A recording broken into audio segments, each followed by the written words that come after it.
Comment section খুব গুরুত্বপূর্ণ একজন ইউটিউবারের কাছে। এর মাধ্যমেই আমরা আমাদের বন্ধুদের সঙ্গে যোগাযোগ রাখতে পারি। প্রত্যেক ভিডিও শেষেই আমি লিখে দিই, ব্যাগ সংক্রান্ত কিছু জানার থাকলে কমেন্ট সেকশানে লিখবেন। এভাবে লেখেও।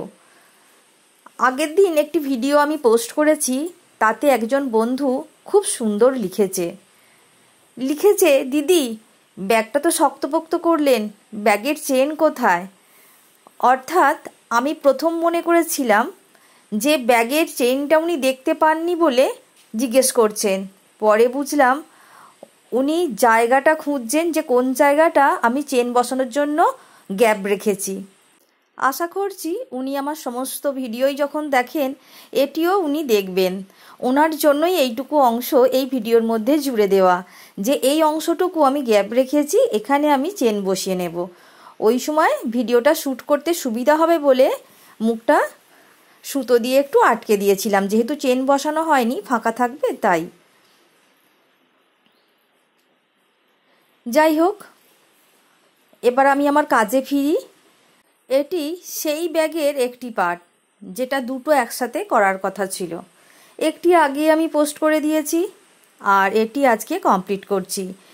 কিছু টুকরো টুকরো কাজ থাকে যেগুলো করতেই হয়। আজকেও কিছু টুকরো কাজ নিয়েই চলে এসেছি।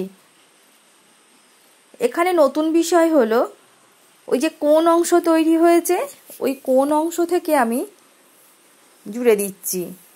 এর আগে আরেকটু নিচের অংশ থেকে জুড়েছি। এটা বোঝাতে চাইছি যে চেন বসানোর জন্য কতটা গ্যাপ আপনারা রাখবেন সেটা আপনাদের পছন্দ মতো। ব্যবহার করতে সুবিধা হবে এমন গ্যাপ রাখলেই হবে। এমনটা নয় যতটা ব্যাগ আপনি চওড়ায় তৈরি করেছেন পুরোটাই আপনাকে গ্যাপ রাখতে হবে।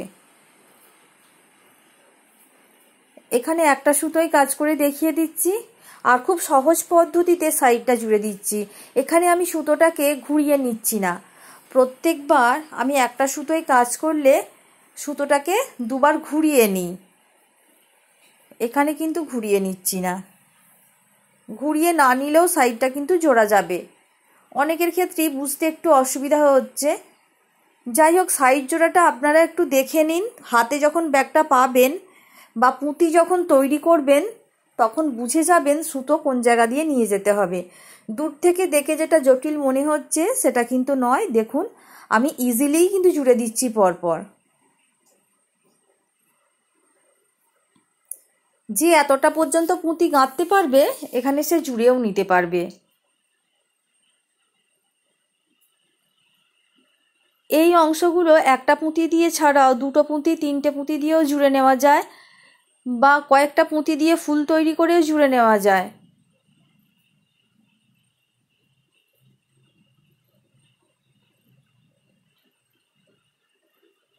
দেখুন, খুব তাড়াতাড়ি জোড়া হয়ে গেল। এবার আমি সুতোটা ঘুরিয়ে নেব, ঘুরিয়ে গিঁট দিয়ে দেব।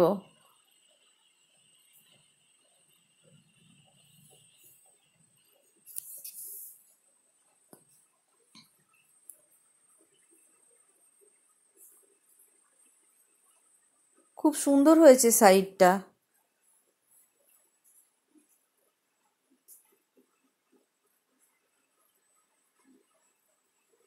কয়েকটা পুঁতির মধ্যে এক্সট্রা সুতো নিয়ে নেব।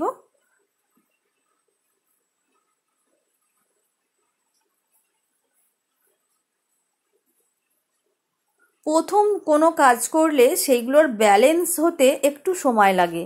যেহেতু আমি অনেক দিন ধরে কাজ করছি আর সেই নড়বড়ে ব্যাপারটা এখন আর নেই, তবে প্রথম যখন আমি কাজ করেছিলাম তখনও আমার একটু অসুবিধা হতো। এটা সবার ক্ষেত্রেই হয়।